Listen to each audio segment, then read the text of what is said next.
ഇതൊരു ഈന്തപ്പനയാണ്. വളരെയേറെ കരുത്തോടുകൂടി വളർന്നു നിൽക്കുന്ന ഒരു ഈന്തപ്പന. ഇതിൻ്റെ മുകളിലേക്ക് നമ്മൾ നോക്കുകയാണെങ്കിൽ നമുക്കൊരു കാഴ്ച കാണാം. നിറയെ കായ്കൾ നിൽക്കുന്ന കാഴ്ച. ഈ കായ്കൾ ഏതാനും മാസങ്ങൾ കഴിയുമ്പോൾ പതിയെ വളർന്ന് ഇത് പാകപ്പെട്ട് ഈന്തപ്പഴമായി മാറുന്ന കാഴ്ച. ഇത് വളർന്ന് ഈന്തപ്പഴം ആയി വരണമെങ്കിൽ ഇതിൻ്റെ പിന്നിൽ ഒത്തിരി കഠിന പ്രയത്നങ്ങളുണ്ട്. ഈ തടി ഇത്രത്തോളം കരുത്തോടെ വളർന്നു നിൽക്കുന്നതിൻ്റെ പിന്നിലും ഒത്തിരിയേറെ കഠിന അധ്വാനങ്ങൾ ഉണ്ട് എന്ന് നമുക്കെല്ലാവർക്കും അറിയാം. കാരണം ഇതിന് ധാരാളം വെള്ളവും വളവും വേണം, അതോടൊപ്പം സൂര്യപ്രകാശവും കാറ്റും വേണം.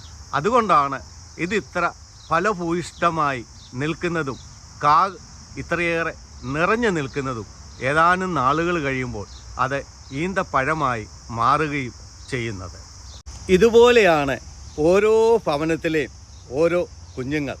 ആ കുഞ്ഞുങ്ങൾ വളർന്ന് വലുതായി പഠിച്ച് ഉന്നത സ്ഥാനങ്ങളിൽ എത്തിച്ചേർന്ന് ഫലഭൂയിഷ്ടമായി തീരുന്നതിൻ്റെ പിന്നിൽ അവരെ അറിയാതെ നിൽക്കുന്ന രണ്ട് വ്യക്തികളുണ്ട്, അവരുടെ മാതാപിതാക്കൾ. അവർക്ക് വേണ്ടുന്നതെല്ലാം കുഞ്ഞുനാൾ തൊട്ട് കൊടുത്ത് വളർത്തി വലുതാക്കി അവരെ പാകപ്പെടുത്തുന്നത് കൊണ്ടാണ് അവർ സമൂഹത്തിന് വലിയ വലിയ ആളുകളായി തീരുന്നതും അവർ ഒത്തിരിയേറെ ഉന്നത സ്ഥാനങ്ങളിൽ എത്തിച്ചേരുന്നതും. അപ്പോൾ ഓരോ കുഞ്ഞുങ്ങളും വളർന്ന് വലുതായി തന്നെ ആകുന്നതല്ല, അതിൻ്റെ പിന്നിൽ അവരുടെ മാതാപിതാക്കളുടെ പ്രയത്നമുണ്ട്.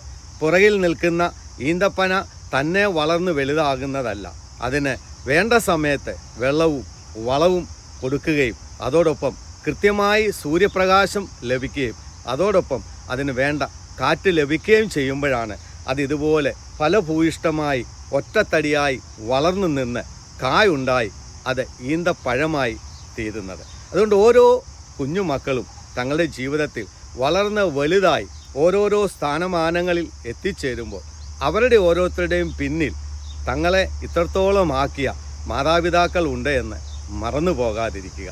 ദൈവം നിങ്ങളെ അനുഗ്രഹിക്കട്ടെ.